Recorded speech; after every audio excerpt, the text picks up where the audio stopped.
parlons-en. Oui, on est autour de toi. Ne s'en parle du tout. Rien. Caribou. Allons, travaillons la Il est temps de partager avec joie. Parlons de ça.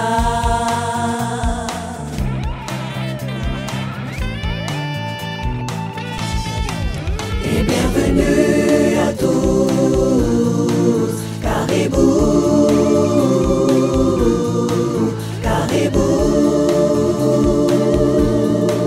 Et bienvenue à tous. Caribou, Caribou. Et bienvenue. Voilà, bonjour Caribou, bienvenue au milieu de nous. Caribou, Caribou, qui veut dire tout simplement bienvenue. Entrez donc, connectez-vous. C'est encore pour nous une joie d'être avec vous et de partager avec vous. Aujourd'hui, nous parlons du droit d'exister. Si Dieu nous a donné une vie, c'est pour que nous puissions vivre cette vie. Pourquoi parler du droit d'exister aujourd'hui? Je reçois aujourd'hui pour vous, de ce côté, j'ai Fabienne, j'ai l'évangéliste Dada et j'ai le pasteur Jude. Alors, je vais les laisser chacune se présenter. On va commencer par Fabienne. Bonjour, Caribou. Mon nom est Fabienne d'Haïti. Je suis sexologue, éducatrice. Et c'est ça. Bienvenue dans Caribou. L'évangéliste Dada. Bonjour, c'est encore un plaisir pour moi de venir sur ce plateau. Pourquoi pas toujours et toujours parler du Seigneur, parler de la femme, et voilà, Caribou encore une fois tout le monde. Je suis la servante de Dieu, Dada Bakombo, évangéliste, infirmière, puis voilà. Dieu nous fait grâce, merci. Bonjour Caribou, moi aussi.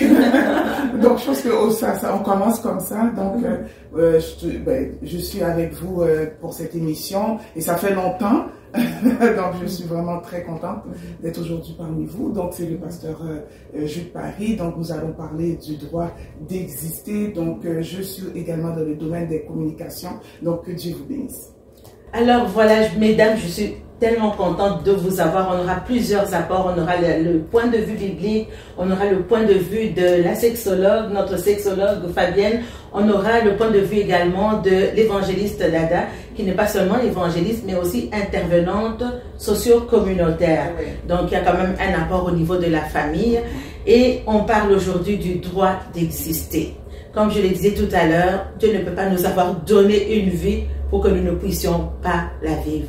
Alors, pourquoi parler aujourd'hui du droit d'exister? Je commencerai par Fabienne. Le droit d'exister, je crois que la vie, c'est un don universel que chaque individu a et a le privilège vraiment d'exister au travers de cette vie. On est venu sur cette terre non pas pour être des spectateurs, des spectatrices, on parle des femmes justement. Je pense que longtemps dans l'histoire, sans nécessairement déborder, les femmes ont été comment je pourrais dire, des spectatrices au lieu d'être des actrices de leur propre vie. Et l'histoire le dit, puis on pourra en parler tantôt. Donc non, on dit c'est assez d'être des spectateurs, on veut être des participantes de la vie, des participantes de notre propre vie. Je pense que c'est ça que les femmes revendiquent. Justement, on parle de femmes en fait. On est en train de parler du droit d'exister en tant que femme. Je ne l'ai pas précisé tout à l'heure. Le mois dernier, on a célébré la journée internationale des femmes. Et aujourd'hui, on voudrait voir un peu comment est-ce que ça a évolué. Mais avant ça, pasteur Dada, évangéliste Dada, pourquoi parler du droit d'exister aujourd'hui encore? Nous sommes en 2023 quand même. Ouais. Le droit d'exister pour la femme, c'est très important. C'est très important parce que je ne reviendrai pas sur ce que la sœur Fabienne vient de dire, mais je parlerai plutôt de Dieu. Dieu, la femme a de l'importance aux yeux de Dieu. Et pour Dieu, elle a le droit d'exister. Et d'exister dans toutes ses formes, d'exister dans toutes ses potentialités, d'exister dans tous ses dons, dans tout ce qu'elle peut avoir et donner. Et voilà, donc on va en parler tantôt. Et oui, la femme a le droit d'exister. Pasteur Jude. Alors, qu'est-ce que vous voulez que je vous dise? Non. Je dis que oui, on a également le droit d'exister. Oui. Oui, Dieu ne nous a pas donné une vie. Il ne crée rien sans but. Dieu a un dessein pour la femme. Et justement, on voudrait un peu venir voir, on revient tout de suite avec toi, l'évangéliste d'Adam, on voudrait un peu voir l'évolution de la femme. Parce que si on parle du droit d'exister aujourd'hui, c'est parce que nous savons que depuis de nombreuses années, des siècles même, où la femme a été muselée, oui, où elle n'a pas pu exprimer son plein potentiel. Alors on voudrait un peu voir l'évolution, parce que les choses ont changé quand même, il faut le dire. Hein. Les choses ont changé. Moi, je me sens une femme libre aujourd'hui. Hein. Alors les choses ont changé, mais nous sommes conscients qu'il y a encore des situations où des femmes sont encore muselées aujourd'hui. Mais avant d'arriver là, comment est-ce qu'on peut voir un peu l'évolution de la femme depuis, on pourrait prendre depuis les années 1900, par exemple, je ne sais pas où est-ce que tu veux. En fait, merci Pasteur Nathalie, c'est que l'évolution de la femme, on va parler de la société. Hein. Comment est-ce que la femme a évolué dans la société? C'est qu'on parle des périodes plutôt d'avant-guerre, guerre et puis post-guerre, mais on les subdivise en trois grandes époques. Donc, on parle plutôt en termes de famille, pour être plus précis. La famille traditionnelle, ça c'est avant la guerre, la période avant la guerre où la femme n'avait pas le droit d'exister. Hein, la femme était là seulement pour subvenir aux besoins de la famille, pour faire tout ce qui était des travaux ménagers et faire des enfants. Elle ne pouvait pas exister en dehors du cercle familial, de ce cercle-là, de ces rôles-là socio-sexuels qui lui ont été imposés en fait. Et elle vivait dans une société qui était très patriarcale, où même la maison dans laquelle elle pouvait vivre avec son conjoint appartenait à la famille du mari. Absolument. Donc, et on va de la famille traditionnelle vers la famille moderne, et là on commence à la période d'à peu près la Deuxième Guerre mondiale, où on voit que la femme commence à sortir de cette zone-là. Et là encore, c'est juste pour aller travailler dans les usines pour aider les hommes qui étaient à la guerre. Donc, et après la période des deux guerres, et c'est là qu'on voit qu'on va tranquillement de la famille moderne vers la famille postmoderne dans laquelle on est jusqu'aujourd'hui, où la femme, avec justement le mouvement féministe qui est vraiment à la base pratiquement de toute cette transformation de la femme dans la revendication du droit d'exister. Hein. On parle de la société, on viendra à la Bible après, du droit d'exister dans la société, que la femme a le droit à l'éducation, parce que la femme n'avait pas droit à l'éducation. Seuls les garçons avaient droit à l'éducation. Et dans la famille traditionnelle, justement, la femme, dans son rôle socio-sexuel, elle ne devait que subvenir aux besoins de la famille et faire des enfants. Et les filles qui naissaient étaient aussi éduquées pour répliquer, faire la même chose. Donc, voilà. Et on arrive à la période, je reviens sur la période d'après-guerre, où commence maintenant à arriver la famille moderne et post-moderne, où la femme a le droit à l'éducation, elle va à l'école, elle peut travailler, et en plus elle peut voter, où aussi la femme a obtenu des droits par rapport à son propre corps. C'est sûr, bon, il y a eu des droits, mais là encore, dépendamment des valeurs, comme le droit à la contraception, le droit, par exemple, d'arrêter une grossesse, à l'avortement. Mais là, on parle encore de la société, c'est allé jusque-là, en fait. Mais dans la famille postmoderne, c'est que la femme a eu le droit d'exister. Elle n'était plus cette femme qui subissait les choses, mais elle était une femme aussi qui était actrice de son changement, actrice de son développement, de son émancipation. Et jusqu'aujourd'hui, nous voyons quand même les effets de cela dans la société, où aujourd'hui, ben, on peut travailler comme femme. Moi, je suis professionnelle dans la santé, j'ai fait des études universitaires, donc, et sur le plateau ici, je pense que nous sommes quand même toutes des femmes qui avons évolué beaucoup au niveau de la société. Et on a des femmes pasteurs, on a des femmes évangélistes, on a des sexologues, ce qui était vraiment pratiquement impossible dans les temps anciens. Donc, voilà, la femme a évolué dans ce sens-là, et cette évolution a beaucoup aidé la société. Tu parlais tout à l'heure des mouvements quand même féministes qui ont apparu, et faut dire déjà, évangéliste Dada, qu'après la guerre, il y a beaucoup de choses qui ont aidé la femme. Hein. Parce qu'à toute chose, malheur est bon, finalement, comme on dirait. Parce qu'il y a eu cette émergence, cette avancée, ce progrès au niveau de la technologie. Il y a quand même eu des choses qui sont arrivées dans la vie de la femme et qui finalement ont facilité la vie de la femme. Je donnerai l'exemple, cette femme ménagère, comme tu disais, dans la société traditionnelle. On prend l'exemple tout simplement de laver les vêtements, tout simplement. Il fallait qu'elle les nettoie à la main. Aujourd'hui, je pense que c'est une révolution d'avoir une machine à laver, une sécheuse. Je pense qu'on économise beaucoup en temps et en énergie. Et en énergie également. Donc, la guerre finalement a apporté un apport positif à la femme, parce que la femme a trouvé, on en parlait un petit peu tout à l'heure avant l'émission, c'était comme une opportunité pour la femme d'exprimer son potentiel, parce que les hommes étaient allés à la guerre, et donc la femme était à même de montrer qu'elle était capable de faire des choses, et donc ça en est entré dans ce mouvement féminisme. Mais très rapidement, on veut juste les brosser, les courants féminisme et les féministes, pardon, et leurs dérives, parce qu'il y a quand même, on parle de la femme qui a le droit d'exister, mais si c'est dans la vague du mouvement féministe, si je peux en parler, il y a quand même quelques petites dérives. Tout à l'heure, on parlait, par exemple, du droit à son corps. Il y a quand même des petites dérives. Est-ce qu'on peut en parler rapidement?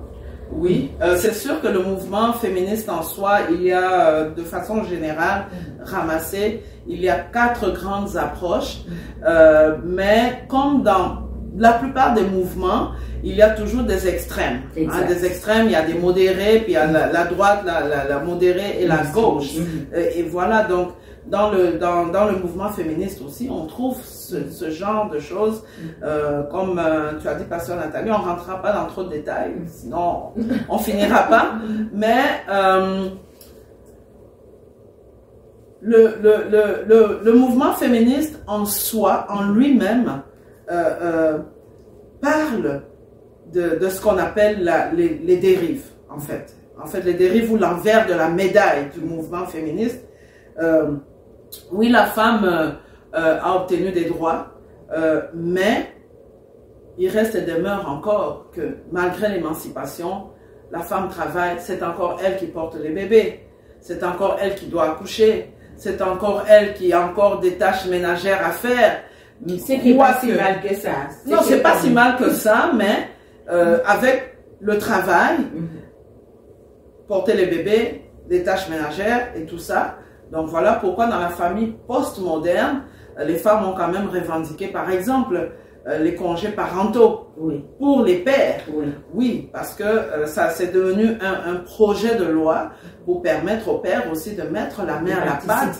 Par exemple, quand un bébé vient au monde, donc papa peut rester aussi à la maison. Donc ça a été quand même une chose que je trouve qui est bonne, de permettre au couple de s'entraider. Hein, moi, je parlerais vraiment de l'entraide en ce qui concerne les tâches ménagères.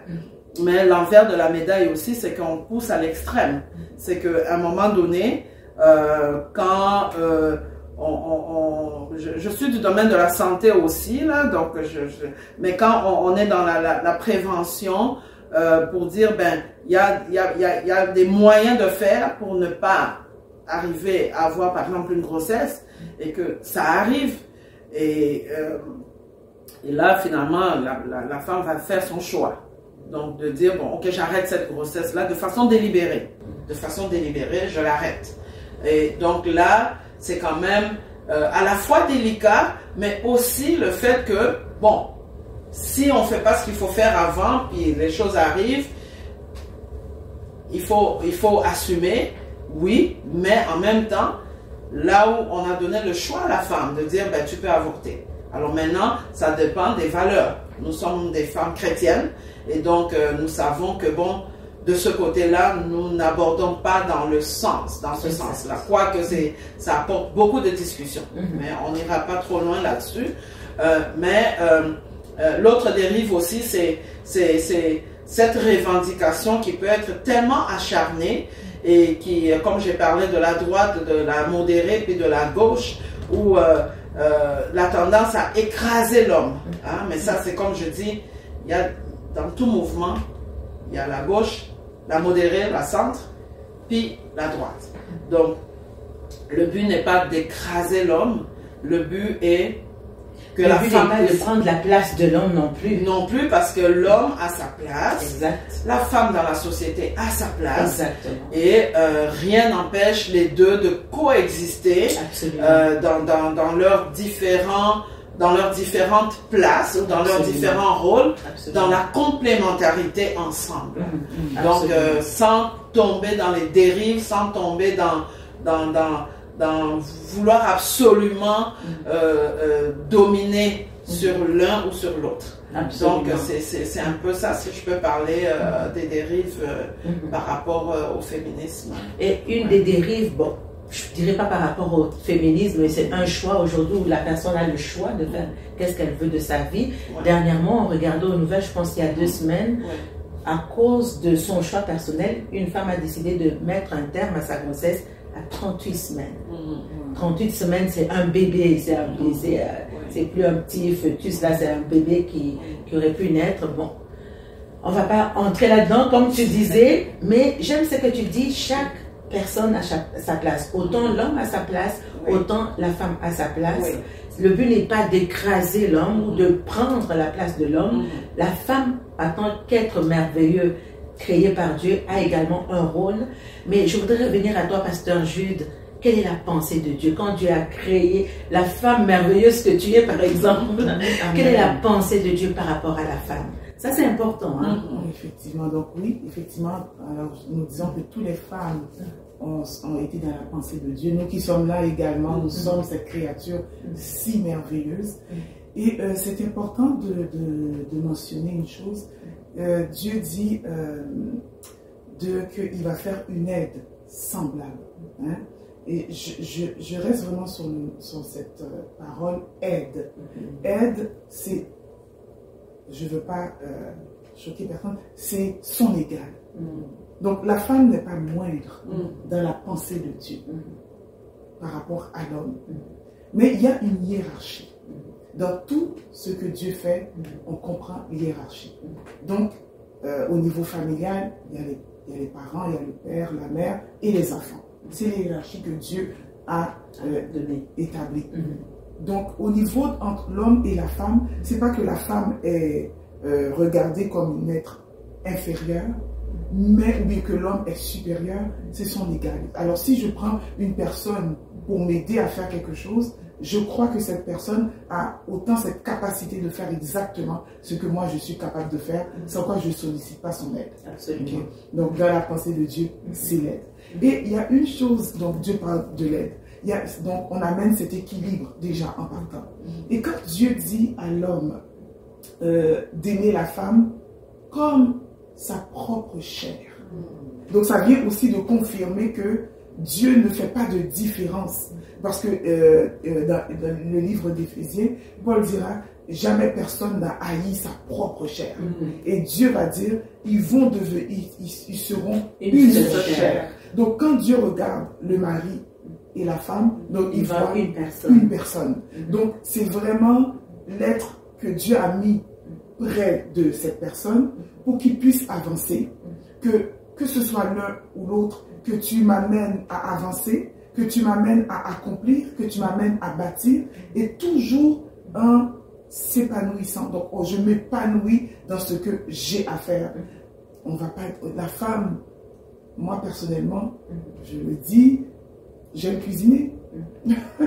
Alors pour moi, c'est pas un fardeau, tu vois. Donc la femme peut cuisiner, mais en étant tellement heureuse de faire ce beau plat qu'elle aime. Exact. Donc, elle peut être une coiffeuse, mais avec tellement le talent que Dieu lui a donné. Ou bien elle peut être médecin, mais avec ce que Dieu lui a donné, donc elle s'épanouit. L'homme n'est pas là pour écraser, ou bien il n'y a pas de Dieu met un rapport entre homme et femme, ou bien l'autre peut écraser l'autre. C'est pas une question de dominer, dominateur. C'est pas ça du tout.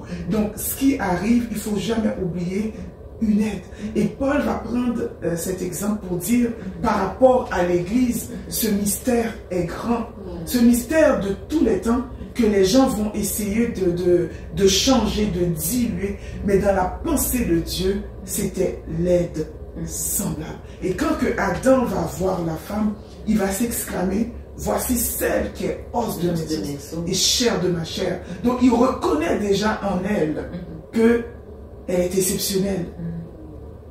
Elle est magnifique. Elle a du potentiel. Elle a du potentiel, merci. Elle sera celle qui va me compléter. Maintenant, d'où vient cette dérive dans la religion? Parce que dans la religion, on voit bien qu'il y a eu des écarts. On va parler par exemple de ce fameux verset qui dit « La femme ne doit pas faire ceci ou faire cela ». Comment faire la différence entre la religion et la pensée de Dieu? Parce qu'il y a une différence entre les deux.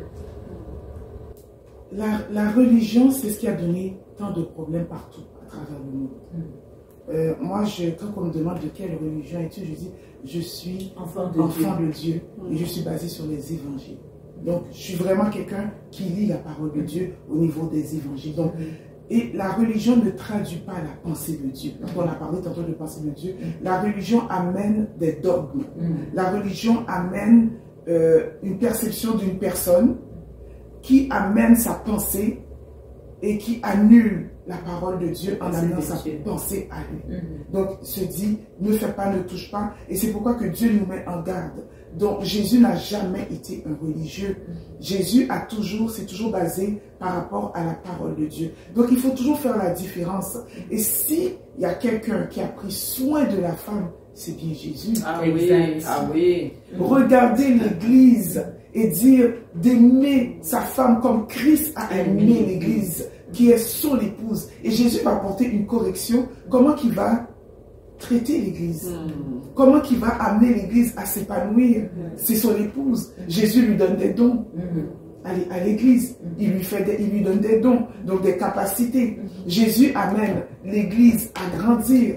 Et l'Église amène également l'Église, il y a un verset qui dit que l'Église, on avait déjà partagé ce verset, amène toute cette sagesse infinie, la sagesse infinie de Dieu. Donc c'est l'épouse qui est chargée d'amener à travers le monde cette sagesse infinie de Dieu. Donc quand on voit comment que Dieu se prépare pour rencontrer son épouse, et il dit à son épouse, prépare-toi aussi à me rencontrer. Comment qu'il aime l'épouse, comment qu'il prend soin de son épouse.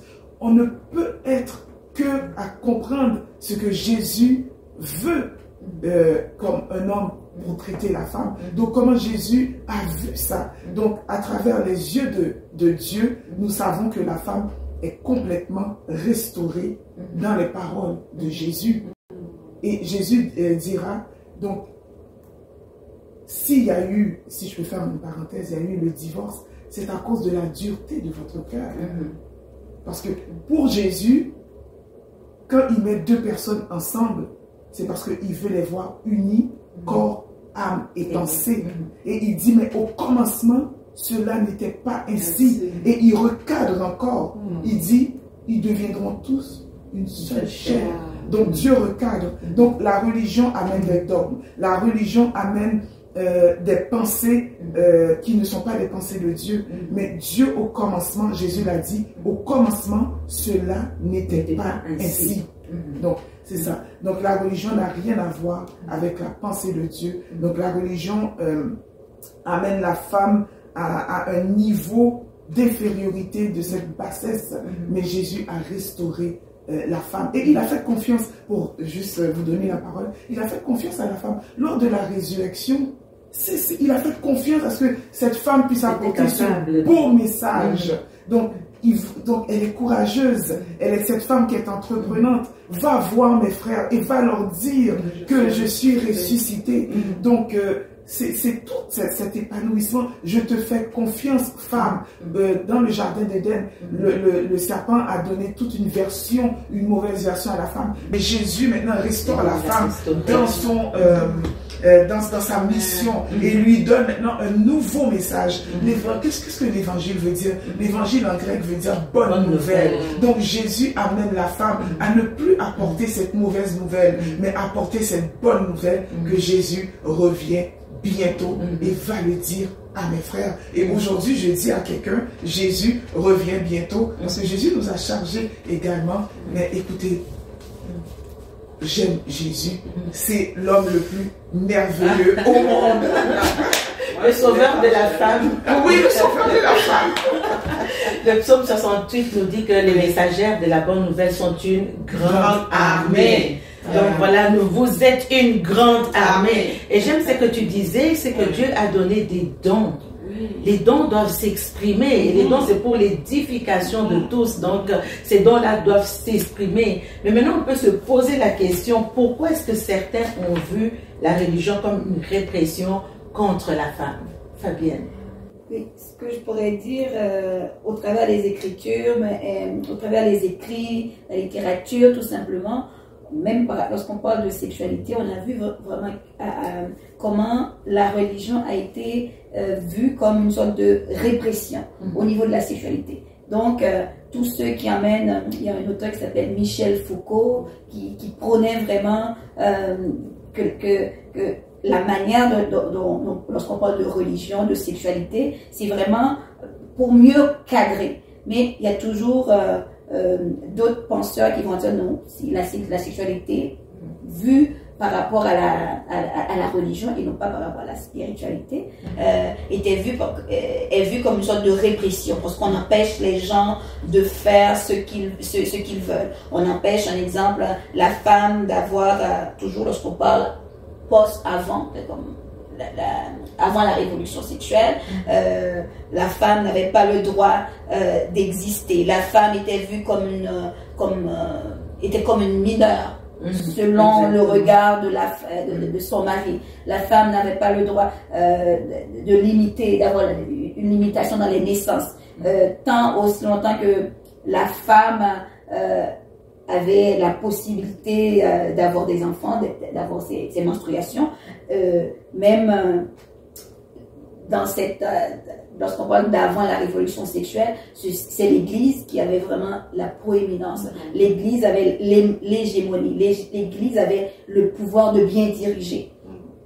Malheureusement, est-ce que ce pouvoir était bien dirigé? Dans le sens que l'homme n'avait aucune obligation. L'homme n'était pas dominé. L'homme n'était pas, comment je pourrais dire, il n'y avait pas d'oppression pour l'homme. Donc toute l'oppression c'était plus la femme qui la subissait, puisque la femme qui portait les enfants, à ce moment-là on va voir comme c'est pas rare qu'on voit des familles avec 14, 15, 20 enfants, la femme qui sort de couche après couche, même quand la femme était malade, peu importe, elle n'avait pas de droit en tant que femme. Donc on pourrait dire pauvre femme. Même moi je disais tout le temps, j'aime bien cette époque, comment je pourrais dire, moderniste, post-moderniste, parce que moi dans ma tête j'ai toujours rêvé avoir un enfant, et Dieu seul sait, jusqu'à maintenant j'ai un enfant.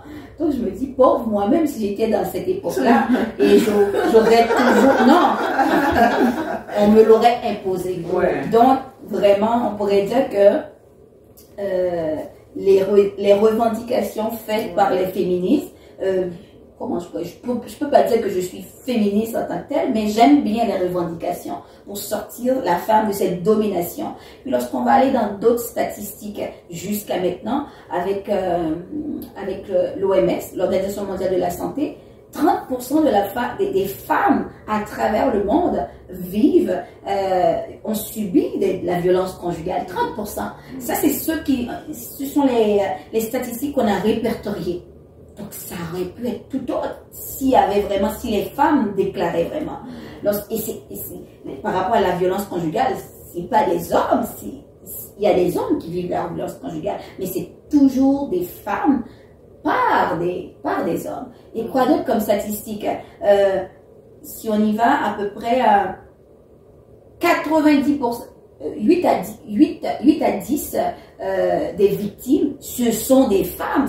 Il y a des hommes qui sont victimes d'agressions sexuelles, mais ce sont des femmes. Donc là, je crois bien, j'aime vraiment l'image apportée par Pasteur Jude, que justement Dieu s'est servi justement des femmes après la résurrection de Jésus pour une restauration. Pour que la femme puisse crier à travers le monde comme, regarde, la vision qu'on a de la femme, ce n'est pas ça que Dieu a de la femme. Regarde comment Dieu a restauré la vision de la femme en donnant ce message, en le donnant aux femmes pour la porter au monde entier. Ça, c'est vraiment une vision que chacun doit s'accaparer. Mais dans les faits, lorsqu'on regarde jusqu'à maintenant, lorsqu'on parle d'inégalité sociale, il y en a encore de l'inégalité au niveau du comment je pourrais dire, au niveau des emplois, au niveau au niveau du salaire, pour un même comment je pourrais dire, pour un même emploi, pour les mêmes capacités intellectuelles. On va voir comme un homme va être payé plus cher qu'une femme pour la même job. Donc on peut encore aller plus loin, mais on va juste rester là. Donc c'est vraiment, il y a du chemin à faire pour les femmes. Mais je suis consciente que aussi cet épanouissement, ça dépend de chaque femme doit aller chercher cet épanouissement. Et lorsqu'on parle comme quels sont les facteurs qui influencent la sexualité, oui, il y a les facteurs biologiques, il y a les facteurs psychologiques, les facteurs personnels, mais je pense que il y a une autonomie individuelle que chaque individu. Je pense que le mouvement féministe a porté son gros lot, a fait son bonhomme de chemin, mais je pense que chaque individu doit aller chercher quelque chose. Chaque individu doit aller chercher sa place, parce que ta place, il n'y a personne qui va te le donner. Donc c'est à chacun d'aller le chercher.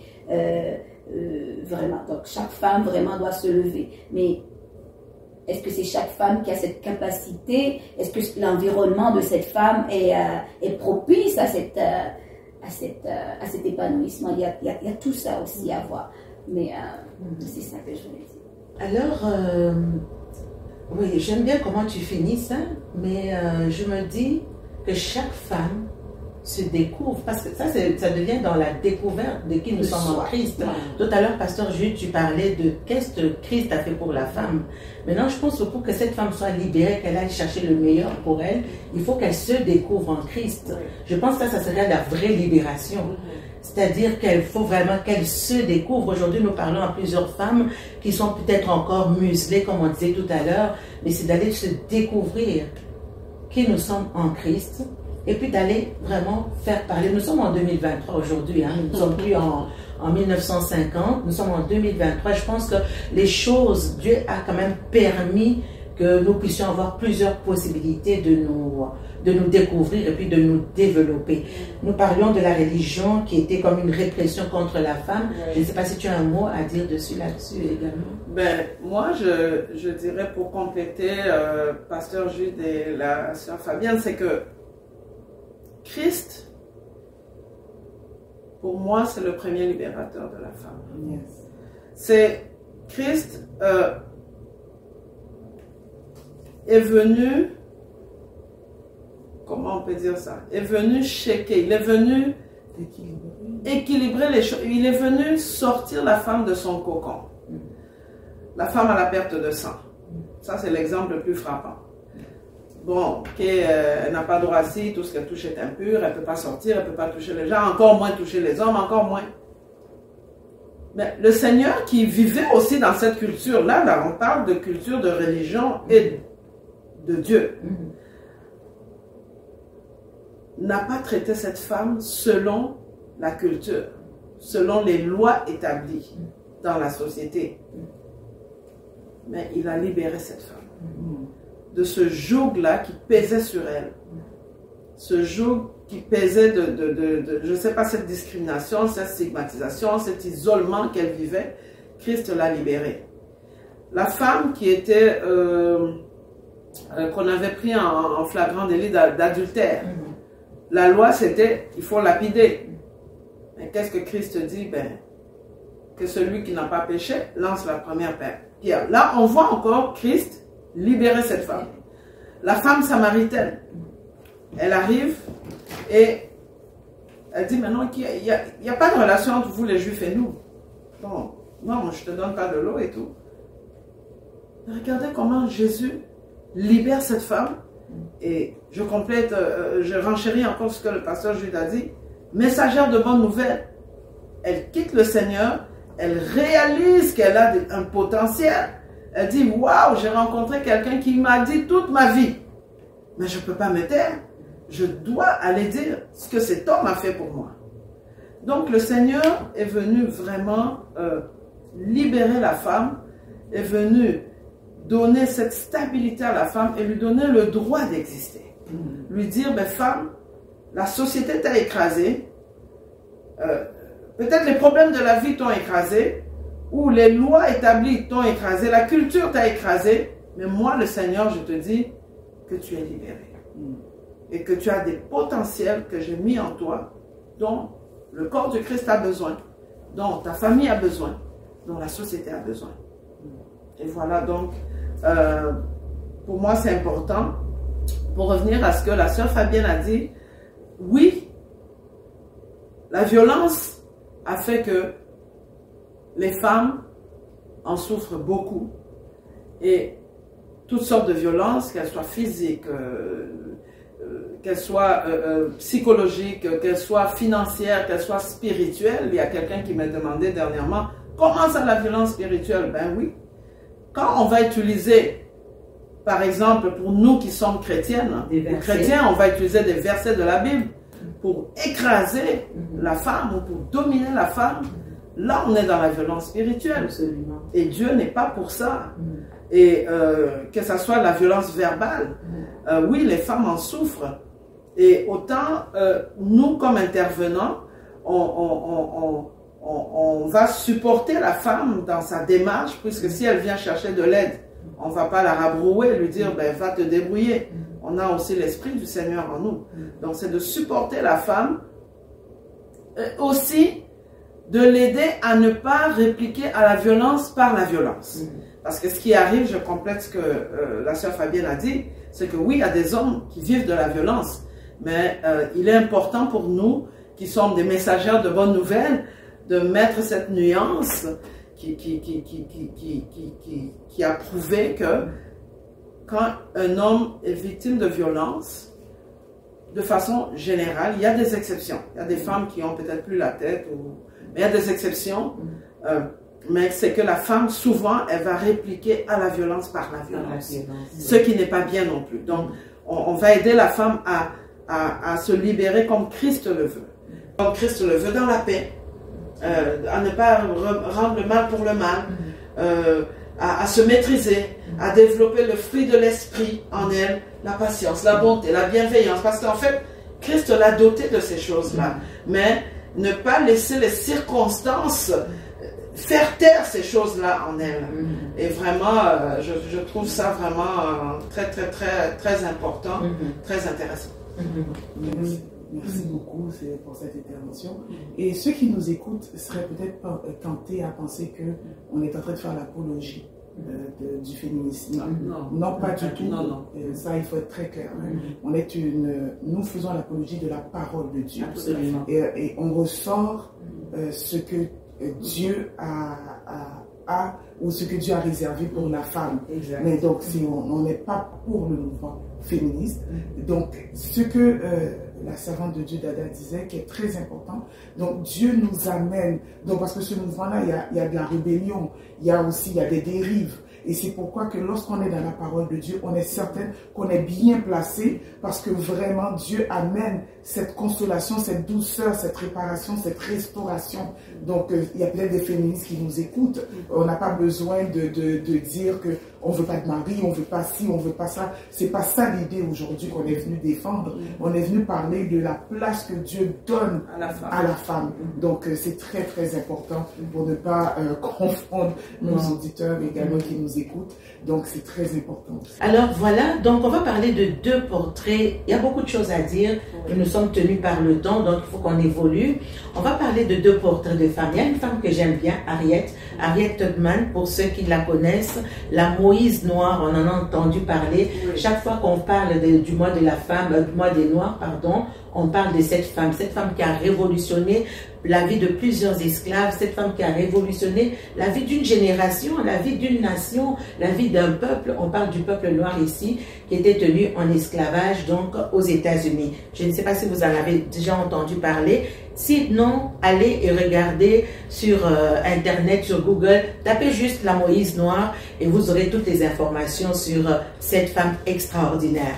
Alors, nous voulons un peu en parler aujourd'hui. On va en parler, chacune va donner un petit peu son avis. Si je fais un petit résumé de cette femme, c'est une femme qui a marqué sa génération, qui a marqué les États-Unis, qui a marqué le Canada même, parce que c'est une femme maintenant qui est devenue comme un modèle. Quand on parle de la femme noire au Canada, l'histoire des Noirs, elle fait partie de l'histoire des Noirs. Alors c'est une esclave américaine qui a joué un rôle important dans le chemin de fer clandestin. Donc c'était une passeuse en fait. Elle faisait passer les gens, elle faisait passer les esclaves. Et vous savez, on parle des années 1800, c'est pas hier là. On parle des années 1800, on parle d'esclaves et c'était très très difficile. Nous sommes en train de parler du droit d'exister aujourd'hui, mais cette femme s'est levée avec cet esprit de pouvoir changer les choses. Par cette femme, elle a libéré plusieurs esclaves. Elle était sur un champ, elle avait un maître comme plusieurs esclaves et le maître voulait la vendre. Cette femme a dit non, elle s'est rebellée et elle a décidé non seulement de partir, mais de sauver une multitude d'esclaves. Et l'histoire nous dit que par cette femme, plusieurs ont été sauvés et personne n'est décédé, personne n'est perdu sous son, je dirais, sous son égide, je pourrais dire. Alors une femme extraordinaire qui a compris son rôle, qui s'est levée et qui a décidé d'exister et de faire exister d'autres personnes. Pasteur Jude, la Moïse noire. Une femme extraordinaire. Vraiment, c'est un modèle. Et c'est comme... Là, je vois Pasteur Jude qui se tient, qui se lève. En plus d'être appelée la Moïse noire, c'est une libératrice. Donc, tu es comme Moïse. Donc, tu vois, vous voyez, donc Dieu n'oublie personne. Elle était le Seigneur lui avait donné une mission. Parce que pour faire quelque chose comme ça, c'est tout un exploit. Il faut voir le contexte dans laquelle elle se trouve. C'est une esclave, née d'esclave, et il n'y a pas de possibilité pour une esclave. Donc déjà, quelqu'un qui est esclave, il n'a pas de droit. Donc il n'y a pas de droit d'exister. On ne reconnaît pas le droit d'un esclave. On ne le reconnaît pas comme une personne. Donc elle n'a pas de sentiment, elle n'a pas d'âme. Hein. Donc les colons qui venaient qui nous amenaient à l'esclavage, pour eux, on n'était pas des êtres humains. Donc ce qu'ils faisaient, c'était en toute impunité parce que on n'avait pas d'âme. Donc, et on sait que c'est totalement faux. Donc le peuple souffre, un peuple noir qui souffre, et cette femme, elle est courageuse. Donc moi, je vois une femme qui est courageuse, une femme qui se lève, qui se dit, il faut que ça cesse. Donc elle prend cette responsabilité de pouvoir se frayer un chemin vers sa propre liberté. Et quand elle arrive au Canada, elle se dit, moi j'ai été libérée. Il faut dire qu'il n'y avait pas de GPS. Hein. Il n'y avait pas de GPS, elle était à pied des États-Unis pour parcourir. C'est sûr qu'elle a eu de l'aide. Il y avait certains, il y avait quand même quelques personnes qui étaient contre... Des anti-esclavagistes. Exactement, des anti-esclavagistes, exactement. C'est sûr qu'elle a eu de l'aide arrivé à un certain moment, mais cette femme elle a fait cette démarche par elle-même, à pied. Et pour aller au Canada, c'était tout un exploit. Mais arriver sur cette terre de liberté, elle se dit, je ne peux pas rester ainsi et dire que moi je suis libre, c'est bien. je dois retourner aller chercher d'autres esclaves. Quel risque qu'elle prenait pour sa propre vie. Ah oui. Elle a décidé de prendre ces risques-là. Exactement. Je ne sais pas pour ceux qui connaissent l'histoire, sa tête était mise à prix aussi. Exactement. Donc, à l'époque, on parlait de 40 000 $. 40 000 $ en 1800. Wow. Et en 2023, c'est peut-être $1 million là. Plus que ça, oui. même. Donc, et sa tête était mise à prix. Et où est-ce qu'on peut voir l'intervention divine? Et elle disait que Dieu lui disait exactement où était le danger. Et elle priait pour dire, Seigneur, est-ce que je dois tourner à droite? Est-ce qu'elle était guidée par le Saint-Esprit pour aller chercher d'autres esclaves? Il y avait des bébés, il y avait des hommes, il y avait des femmes, et elle était à la tête. Alors on aurait pu dire que comment on pourrait considérer cette femme pour l'appeler Moïse? Donc c'était la Moïse des États-Unis, et elle a libéré beaucoup de personnes. Et j'ai aimé ce qu'elle a dit. Elle a dit qu'elle aurait pu libérer beaucoup plus de gens, mais mentalement, ils étaient encore esclaves. Il fallait les enlever cette pensée esclavagiste pour leur dire que vous avez droit à cette liberté. Et elle disait que le plus grand accomplissement qu'elle a eu, c'est d'avoir libéré ses parents. Sa mère était devenue une femme libre grâce à elle. Donc, cette femme-là, je lui lève mon chapeau, et par la suite, elle va être reconnue par les présidents des États-Unis qui vont honorer sa mémoire, de son vivant et de sa mémoire également, pour dire quelle femme, mais elle a été guidée par Dieu. Une femme extraordinaire. Aujourd'hui, elle a même eu son effigie sur la monnaie, imaginez-vous. Wow. Une femme extraordinaire. Quelque chose qui te touche, qui est très très important. Nous parlons encore du droit d'exister. C'est que tu ne peux pas être délivré tant que ton mental n'est pas délivré. Tant que ta mentalité n'est pas délivrée. Donc plusieurs femmes aujourd'hui n'existent pas parce qu'au niveau du mental, il n'y a pas eu cette délivrance. Donc, il faut changer, il faut que ça change. Il n'y a que Dieu qui peut amener ce changement-là. Je ne sais pas qu'est-ce que vous autres, vous avez à dire sur cette femme extraordinaire. Mais justement, comme vous dites, Pasteur Nathalie, pour que chaque femme ou chaque individu, puisqu'on parle des femmes, puisse avoir la conscience de soi. La conscience de soi, c'est quoi? C'est savoir justement que j'ai le droit d'exister. Et si j'ai le droit d'exister, j'ai cette responsabilité-là par rapport à moi-même de prendre soin de moi. Souvent, comme on entend, on dit que les femmes, dans leur tête, ou peu importe, ce qu'on entend, c'est que les femmes sont faites pour aider les autres, aider les enfants, aider la famille, aider les autres à s'épanouir. Mais la femme, en majorité, en général, les femmes ont tendance à s'oublier. Et quand on s'oublie, c'est sûr que dans le processus, ça va faire mal. Et ça va faire mal à qui? Ça va faire mal à soi.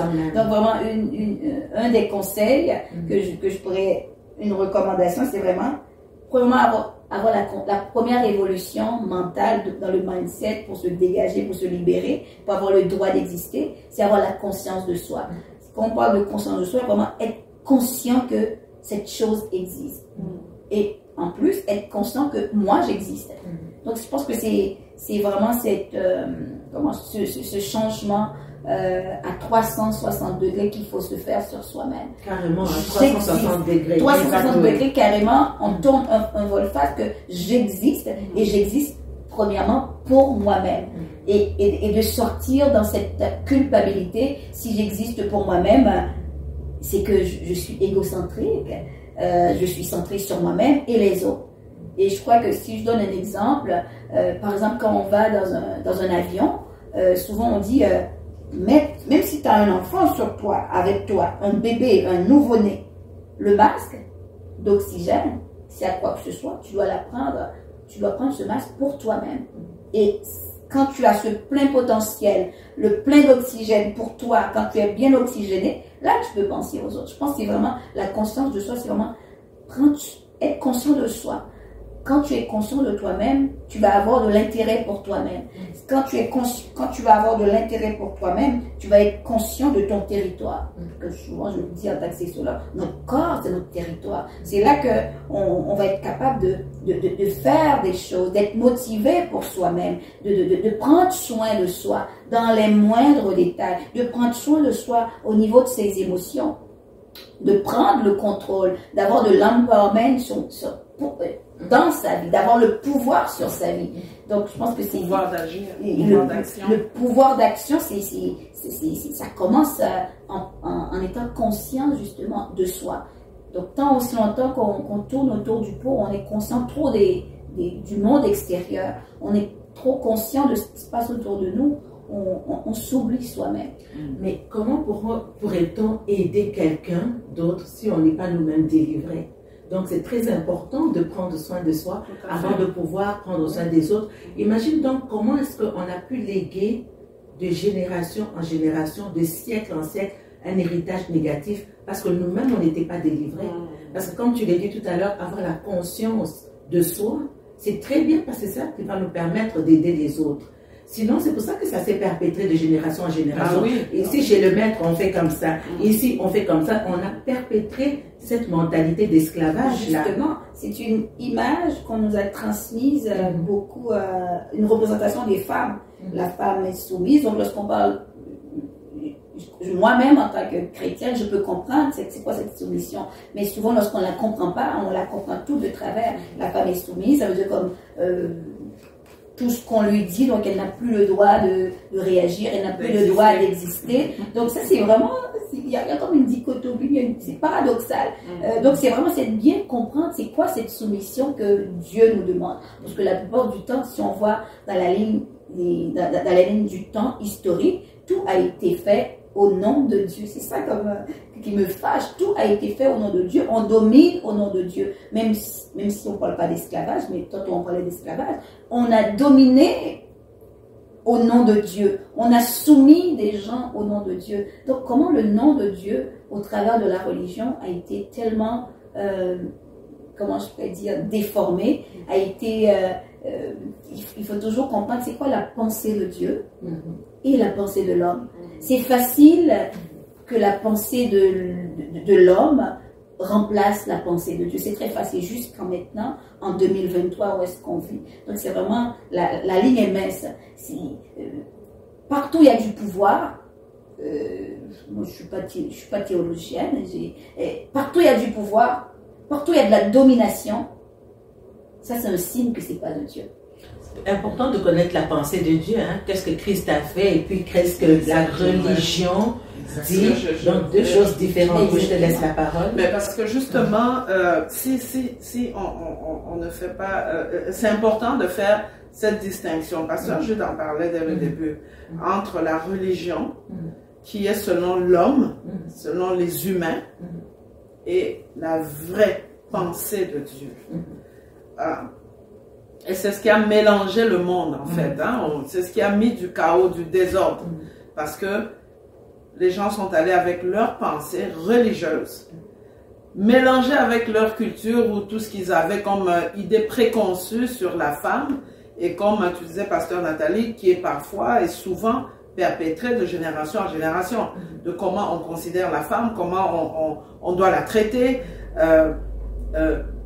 C'est là que on doit, même pour apporter le message de l'évangile.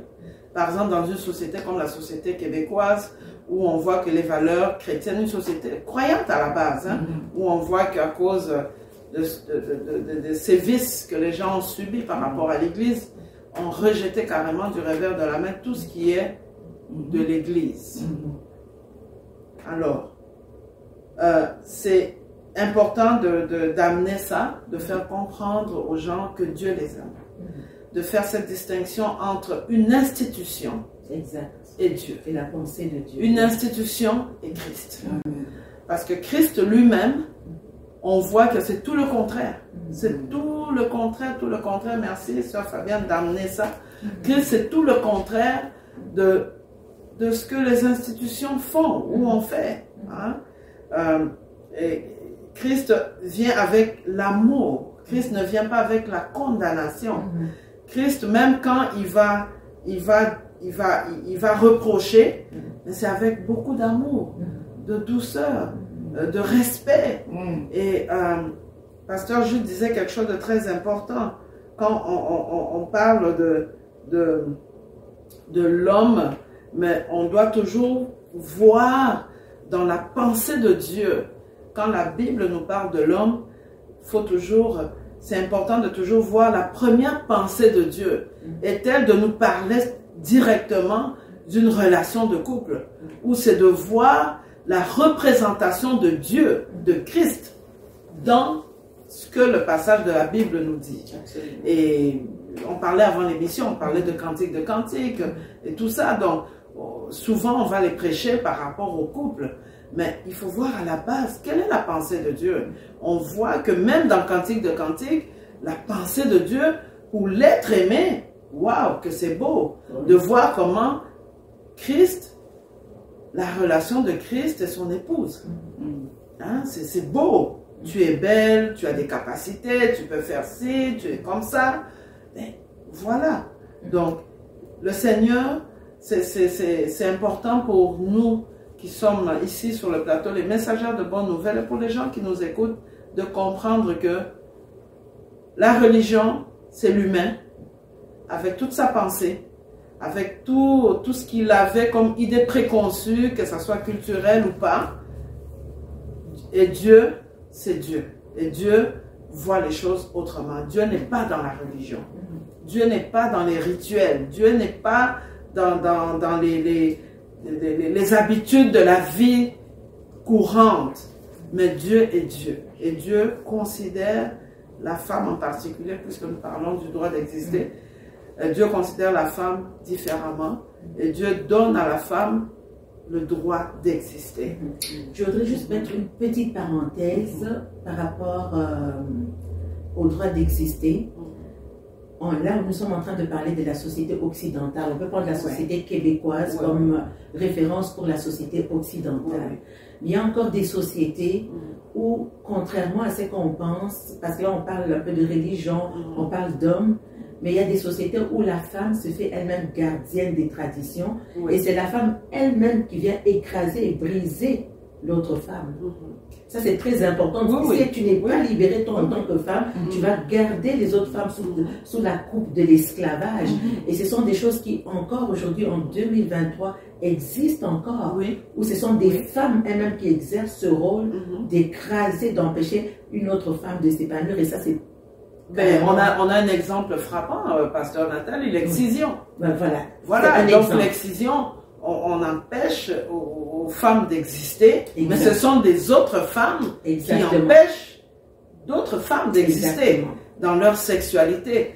Et donc, oui, tout à fait. Donc, tant et aussi longtemps que ces femmes-là ne seront pas libérées, elles vont continuer à perpétrer le fait que, bon, on n'existe pas dans sa sexualité, hein, on se garde et puis voilà, on n'existe pas. Et tout à fait, donc ça prend cette libération du Seigneur pour que d'autres soient libérés. Effectivement. Alors là, c'était Ariette. On va chuter une femme merveilleuse, une femme extraordinaire. On est dans une société patriarcale, c'est une noire, on est au milieu de l'esclavage, on est dans les années 1800, elle a pu faire ce qu'elle a fait, c'est-à-dire qu'aujourd'hui, on n'a pas de raison de demeurer sous la coupe de l'esclavage et de dire qu'on n'a pas le droit d'exister. S'il a pu braver, mais on peut dire que c'est par le Saint-Esprit, par le Seigneur. Dans le Seigneur, aujourd'hui, tout est possible. C'est possible, aujourd'hui, on est en 2023, là, c'est possible. C'est possible. Donc, s'il y a quelqu'un qui n'a pas de ressources, il y a des ressources qui sont disponibles également. Vous pouvez nous appeler, il n'y a pas de souci, on va avoir une bonne causerie. La femme vertueuse, on va finir par la femme vertueuse parce que le temps avance. La femme vertueuse. Une femme, on est dans Proverbe 31, je ne vais pas le lire, mais une femme pleine de vertu. Une femme, elle pense à un champ, elle l'acquiert. Une femme, elle reçoit les louanges de sa famille. Une femme, dès le matin, elle se lève très tôt, elle ne dort jamais cette femme. Elle est tout le temps debout carrément, on dirait qu'elle a dormi 2-3 heures. Elle peut coudre, c'est un navire marchand, elle fait du commerce, elle a des serviteurs, elle donne la tâche. Waouh, une femme vertueuse. Est-ce que c'est possible aujourd'hui? C'est encore d'actualité ou est-ce que c'est seulement dans la Bible? La femme vertueuse. Pasteur Gide. On commence toujours par la Bible. Vas-y, alors Fabien, ça va les deux. Moi, quand je lis Proverbe 31, je me dis, regarde, la femme vertueuse, on a décrit toutes les caractéristiques de cette femme extraordinaire, mais tout ce qu'elle a acquis, tout ce qu'elle est, elle ne l'a pas été du jour au lendemain. Moi, je me dis, c'est un processus. C'est un processus de vie. Cette femme, un jour, elle a été célibataire et elle était de telle façon, elle a dû, comment je pourrais dire, justement, on parlait du droit d'exister, et ça prend justement, comme je disais tantôt, cette conscience de soi, de savoir qui on est, d'avoir les motivations pour, d'avoir la passion pour faire ces choses-là. Justement, le fait de se marier, c'est une motivation de se marier. Parce qu'il y a d'autres femmes, il y a des femmes, pour X raisons, n'est pas nécessairement en couple, pour X raisons, comme par exemple, je suis femme monoparentale, veuve, je suis pas en couple, mais cette femme, comment je peux dire, vertueuse, je la vois, puis je l'admire bien.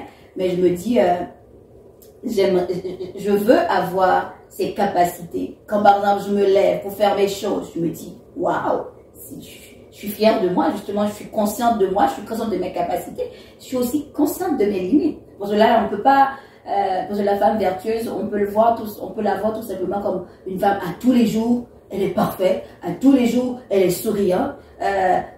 Si on rentre dans cette façon-là, on va se mettre des barrières.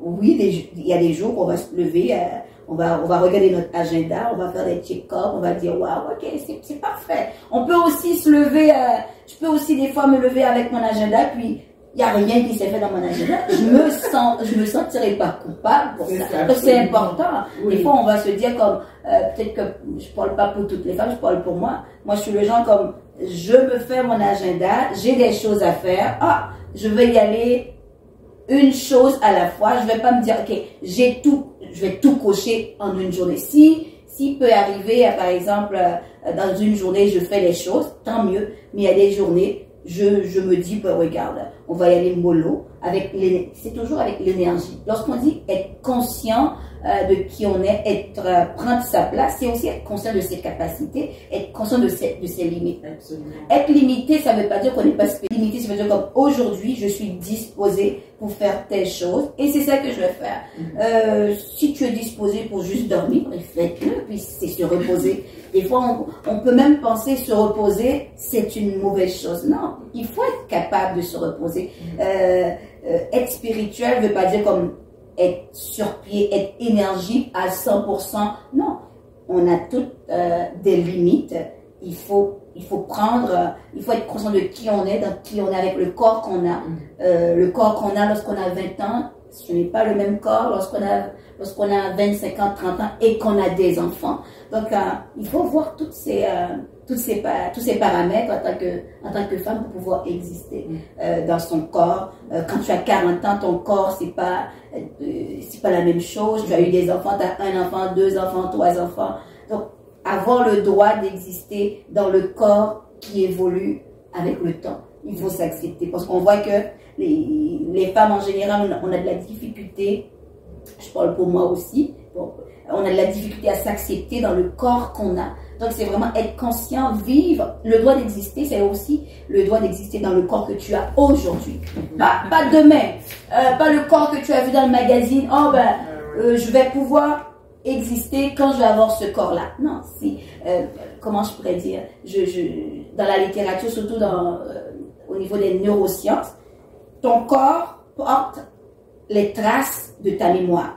Si le corps porte, si par exemple je dis j'aime pas mon corps, j'aime pas mon pied, c'est pas que tu n'aimes pas ton pied, mais ton corps, ton cerveau comprend que tu n'aimes pas ton corps, parce que ton pied fait partie de ton corps. Donc c'est important qu'on puisse, si on veut vivre, prendre le temps vraiment d'exister, être conscient de qui on est. Il faut être conscient que tout son corps, aujourd'hui, je dois l'accepter tel qu'il est.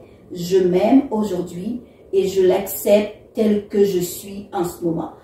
Peu importe, même si j'aurai des rondeurs, j'ai des rondeurs, même si j'ai des choses à m'en défaire plus tard, mais je dois être capable de me regarder dans un miroir aujourd'hui. Je m'aime aujourd'hui tel que je suis et je m'accepte totalement pour que cela puisse, ce message d'affirmation puisse s'enregistrer dans le cerveau. Mais dès que j'ai quelque chose de négatif dans ce corps, ben, c'est comme si moi-même, inconsciemment, je m'empêche de vivre, je m'empêche d'exister. Donc c'est important. Donc c'est une femme équilibrée, cette femme-là.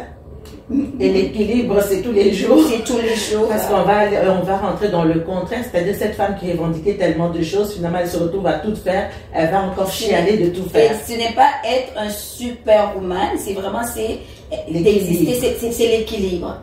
C'est l'équilibre. Exactement. Évangéliste Dada. La femme vertueuse, c'est une femme qui est complète. J'aime beaucoup comment on l'a décrit dans Proverbe 31.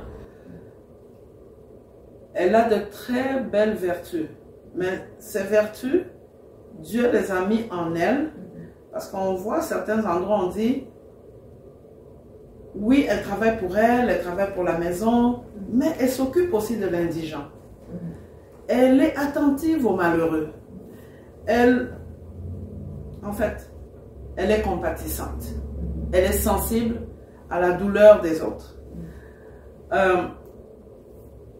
Moi, je la vois un peu comme un type de Christ, cette femme, qui est complète, qui travaille pour sa maison, qui travaille pour elle.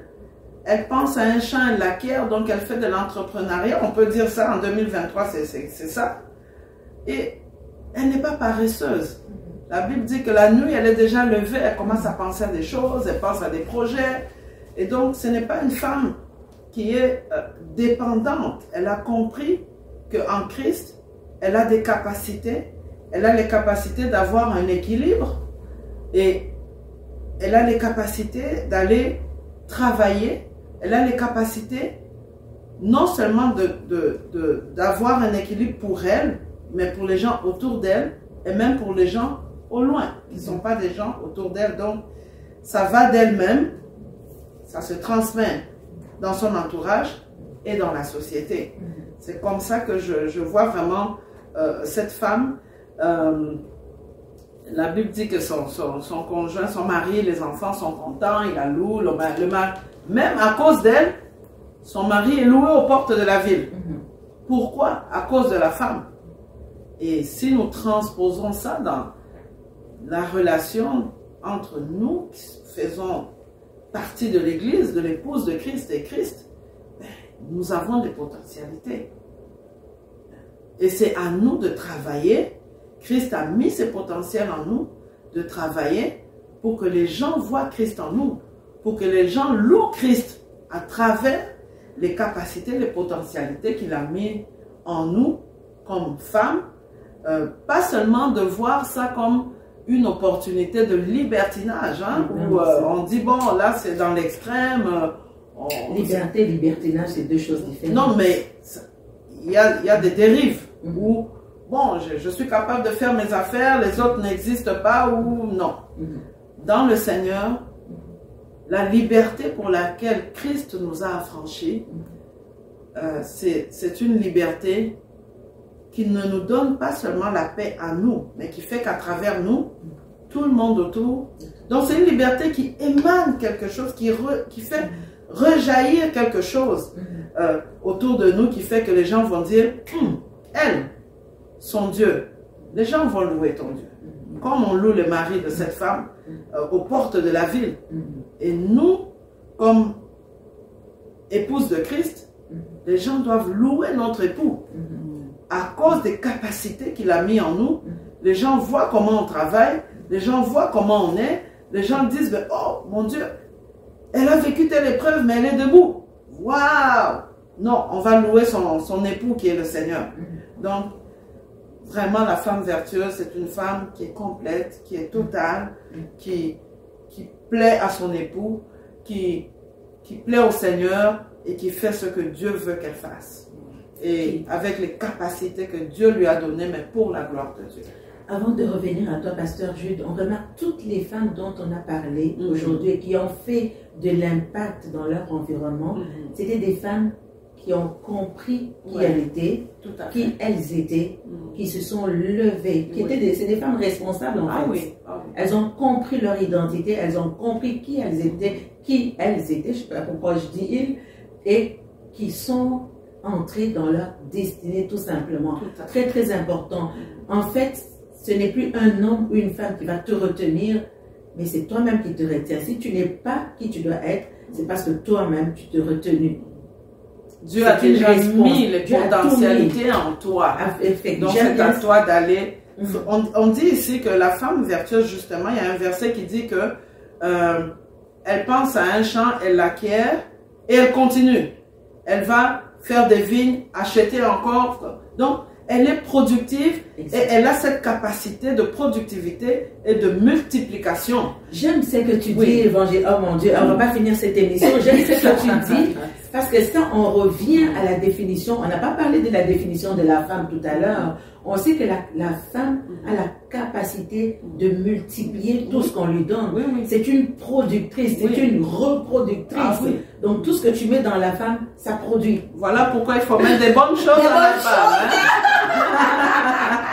Donc, Les choses de Dieu pour qu'elle reproduise les bonnes affaires. mais cela veut dire que si on ne met rien, on la restreint. Et quand on la restreint, Ouais. on restreint la société. Quand on la restreint, Tout à on fait. restreint la famille, on restreint l'humanité. Donc la femme doit exister. Oui. Elle doit être ce que Dieu dit parce que c'est au Oui. travers d'elle d'ailleurs. C'est au travers d'elle qu'il y a la suite de la vie. Oui, tout à fait. C'est vraiment au travers d'elle, Pasteur Jude. Donc, je pense qu'ils ont compris. Juste pour dire que la femme vertueuse, le passage commence, qui est semblable à la femme vertueuse. Donc, elle fait la différence entre la femme et la femme vertueuse. Donc, elle recadre encore, elle amène encore dans ce que, à l'origine, elle était censée d'être. Et la femme vertueuse est consciente de qui elle est, non droit d'exister. Hein. Elle est consciente de qui elle est, et puisqu'elle est consciente de qui elle est et de la place qu'elle occupe dans son foyer, dans le voisinage et dans même la société, donc elle répond un peu à l'appel de Dieu de qui elle devrait être dès le commencement. Et c'est pourquoi que la femme vertueuse est louée. C'est pourquoi qu'on lui apporte des louanges. On n'apporte pas des louanges à n'importe quelle femme, mais on apporte des louanges à celle qui répond exactement à l'appel de Dieu sur sa vie. Et quand je parle d'appel, je ne parle pas d'appel au ministère, mais je parle d'appel à accomplir ce qu'elle doit accomplir. Donc, elle acquiert, elle multiplie, elle arrive, elle produit, elle est vaillante. C'est une femme vaillante. C'est une femme également qui est consciente de tout ce qui l'entoure. Elle est capable de pouvoir plaire à son mari, à ses enfants, mais aussi elle reçoit un bon témoignage de l'extérieur également. Donc tu peux être dans ton travail, au milieu de ton travail, tu restes une femme vertueuse. À ton église, tu es une femme vertueuse. Dans les relations, dans ce qu'on appelle relationnel, elle est également une femme vertueuse. Elle est également une femme prudente. Elle prend de bonnes décisions et les décisions qu'elle va prendre va honorer son Dieu. Donc la femme vertueuse honore d'abord son Dieu et elle reçoit les louanges de tout le monde. On dit qui est semblable à une femme vertueuse? La femme du monde ou la femme vertueuse? Donc c'est différent. Donc il y a déjà une démarcation de la femme vertueuse et la Bible dit à la fin, la femme qui craint Dieu, c'est elle qui sera louée. Aujourd'hui, dans tout ce que une femme peut être, dans tout ce qu'elle peut apporter comme l'accomplissement de soi ou de son épanouissement, n'oubliez jamais que c'est celle qui craint Dieu et qui honore Dieu et c'est elle qui sera louée. Et c'est elle qui sera louée. Voilà, mesdames, merci beaucoup d'avoir été là. Beaucoup de choses à dire aujourd'hui. Je pense qu'on s'est mis d'accord ensemble. On pourrait dire à une femme qui nous écoute aujourd'hui, oui, tu as le droit d'exister. Tu as le droit d'être qui Dieu dit que tu es. et tu as le droit d'être ce que Dieu veut que tu sois. Au final, la décision t'appartient. C'est de rentrer dans ton rôle. Maintenant, nous sommes conscientes que selon l'environnement, ça peut être difficile. C'est là que la prière intervient. Demander à Dieu de libérer de certaines circonstances qui nous empêchent d'être qui nous devons être. Au niveau du mariage, de prier pour la famille, parce que je crois que cette femme vertueuse, elle priait. Sa lampe qui était allumée, c'était une lampe de prière, certainement. Ce n'est pas toujours facile dans le ménage. Maintenant, c'est de prier. La lampe toujours allumée, l'huile toujours dans la lampe, de veiller. On parle de veiller. Il y a beaucoup de choses qui pourraient être dites sur cette femme. C'est une femme qui veille dans la prière. C'est une femme qui veille dans ses actions, dans son comportement, dans son langage. On dit que la femme sage bâtit sa maison, mais la folle va la détruire, et très souvent, c'est par la parole qu'elle va, par ses propres mains et par sa bouche aussi. Donc, elle veille sur des choses. C'est une femme, en fait, je pense que chacun de nous a ses dons. Et si on n'a pas suffisamment, je pense qu'avec le Saint-Esprit, on peut aller chercher ces caractéristiques-là, ou ces dons, ou de les développer et mûrir ces fruits-là pour que vraiment, au travers de nous, Christ soit élevé, Christ soit honoré, Christ soit loué. Oui, tu as le droit d'exister. Que Dieu vous bénisse et à très bientôt.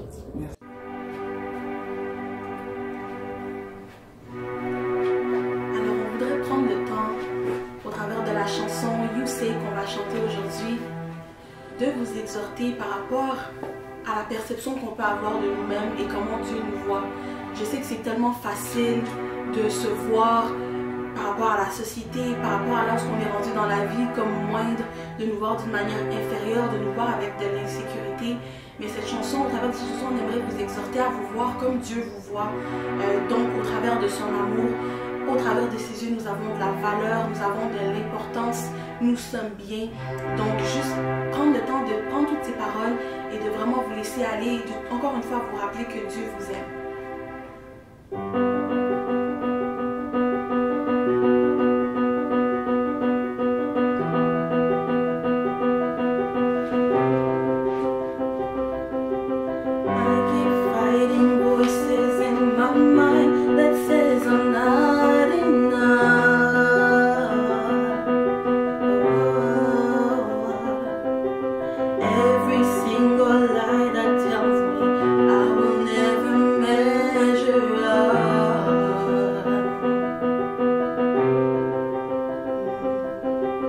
And my